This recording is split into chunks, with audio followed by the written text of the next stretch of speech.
ডরসেটের ব্রিডপোর্ট এলাকার একটি বাংলাদেশি রেস্টুরেন্টে ওয়ার্ক পারমিটে কাজ করতেন 7 বাংলাদেশি যুবক। মোটা অঙ্কের টাকা নিয়ে ওয়ার্ক পারমিট দিলেও তাদের কাজ করতে হতো 60-65 ঘন্টা, বেতন পেতেন অর্ধেক। রেস্টুরেন্ট যেটার মালিক বাংলাদেশি, আমরা সব ওইখানে আছি, স্পন্সর আছি। আর আমার স্পন্সর তারা একটা ডিফারেন্ট রেস্টুরেন্টও আছে, বাট তাই ওখানে আমার ফোর্স করে কাম করাই গা।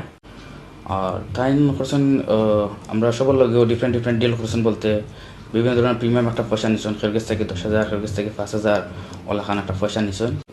আমরা যে কোর্স অনুযায়ী যে আমরা একটা পয়সা টাইম দিতা, এই পয়সাটা টাইম দেন, বাট আমরা একটা এক্সট্রা কাজ করান পার উইক 60 আওয়ার্সের উপরে তাই আমরা কাজ করান, যেটা ফোর্সলি যেটা আমরা ডিনাই করাত গেলে তাই আমরা বিভিন্ন ধরনের থ্রেড দেন বা বিভিন্ন ধরনের প্রেশার দেন, ব্ল্যাকমেল করুন, বিভিন্ন ধরনের স্টোরি ক্রিয়েট করুন, মানসিক প্রেশারও দেন, ইভেন অনেক কিছু টাইম করুন যেটা। এই 7 যুবক এসবের প্রতিবাদ করায় মধ্যরাতে গুন্ডা দিয়ে রেস্টুরেন্ট থেকে বের করে দেওয়া হয়। আমি এখন ক্লিয়ারলি সব হইতাম পারলাম না, কারণ আমি মেন্টালি খুবই অসুস্থ। কারণ গতকালকে রাতে একটা সময় তাই গুন্ডা ফান্ডা লই আমরা রাইড ঘর থেকে বার করে দিয়েছেন। আমরা পুলিশ কমপ্লেনও করছি। পুলিশ কমপ্লেন করার পরে আমরা তেমন একটা জব পাইছি না, সমাধান পাইছি না। পুলিশ আইতে লেট করছে বলতে পুলিশ আইসেও না, রেসপন্স করছে, তারা আইব করছে, বাট আইসে না। পুলিশের সামনেও তারা আমরা অনেক অত্যাচার করছে।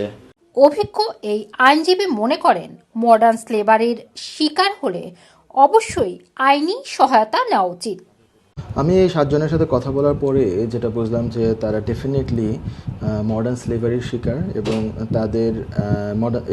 তাদের এই কেসের মধ্যে মডার্ন স্লেভারির বিশাল এলিমেন্টস আছে। তাদেরকে জোর করে, যদি তাদের কথাই সত্য হয়, আমরা শুধু এক পক্ষের কথাই শুনেছি, যা বুঝতে পারছি তাদের কথা শুনে, যে তারা খুবই মানবেতর জীবনযাপন করেছেন।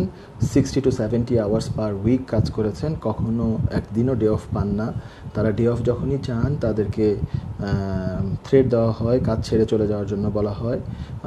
তাদের কাছ থেকে বেতন যেটা তাদের প্রাপ্য, এই 60-70 আওয়ার্স কাজের যে বেতন, সেটা তাদেরকে দেওয়া হয় না। এবং তাদের কাছ থেকে মালিক পক্ষ লোনও নিয়ে থাকেন, তাদের কাছ থেকে লোন নেন। হোয়ারেজ মালিকের বিশাল বিজনেস আছে, একাধিক রেস্টুরেন্ট আছে, বলা হয়ে থাকে যে মালিক একজন মিলিয়নিয়ার মানুষ। তো এগুলো তারা আমাদেরকে এভিডেন্স দেখিয়েছেন। এগুলোর পরে আমরা যেটা বুঝেছি যে if they have all this elements in place, তাহলে মডার্ন স্লেভারির জন্য এই অ্যাপ্লিকেশন এটা সুইটেবল অ্যাপ্লিকেশন, এবং তারা এই ধরনের রেমেডি পেতে পারেন। ব্রিটিশ আইনে মডার্ন স্লেভারি প্রমাণিত হলে সর্বনিম্ন জেল 14 বছর থেকে যাবজ্জীবন সাজা হতে পারে। রুমানা রাখি, এটিএন বাংলা, ইউকে।